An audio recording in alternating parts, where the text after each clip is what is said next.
Hey guys, welcome back to another video, and I'm just here to show you guys something I found that you can actually do in Minecraft now. I wonder if this will be patched, because it doesn't really seem like a bug, but I guess it kind of is. But basically, the bug is this. When you tie an entity to another entity, the entity behind the non-leading entity loses all of his AI, as you can see. He doesn't control himself. Unless you hit him and do stuff like that. But I've learned that if you do this, where you go and then you go and leash that one to that one, making them both the leaders, but both of them at the same time the followers, they can't move unless you hit them in some way. Then they can move. But besides that, they're completely immobile. This could be very useful for like farming.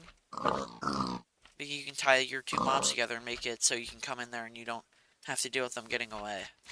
The new leash update has made this super easy. There's a way to do it, like you can't do it with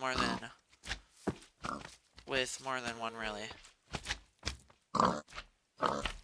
Well, let's see. You can actually. It's more complicated, and then this guy gets free, but there might be a way to do it with more than two entities at once. There's also, if you do it with a flying mob that can be leashed, it just kind of gets funny, as they can still move, but they are really bad at it, and just generally spin in circles and stuff.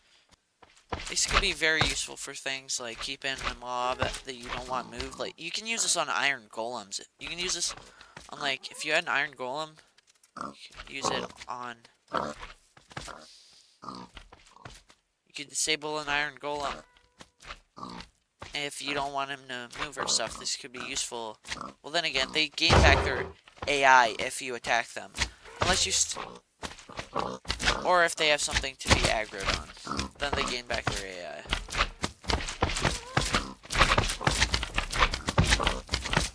Because it seems to have its AI version go after them. If you turn on two different mobs, it actually works out a lot better than.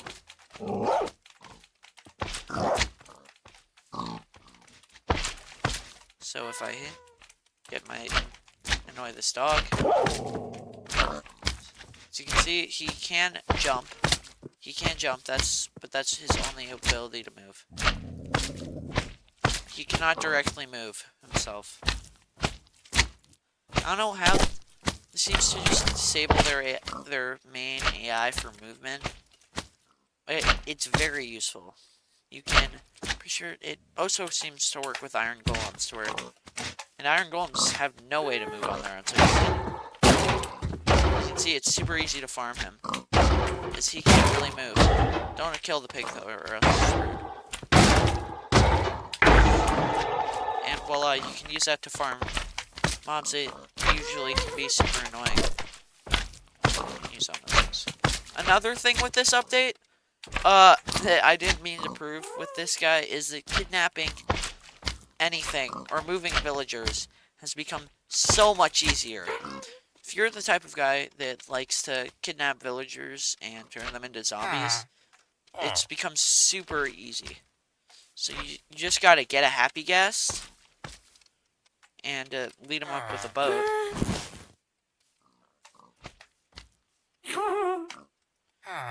And then you just have to just do this. You just gotta walk towards them slowly and hope you don't hit any mobs on the way. I'm doing this and they're super flat, so it's kind of hard. But you just gotta get close to him. And instead of doing the annoying where you have to like minecart him or bring him all over the place and constantly be moving him, you can literally just lift him up into the air now.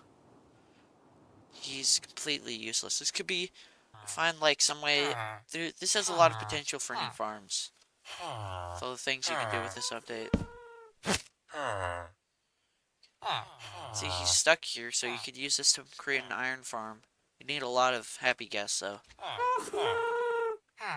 Yeah, that's it, but that's about it. So, yeah, this is just a quick video.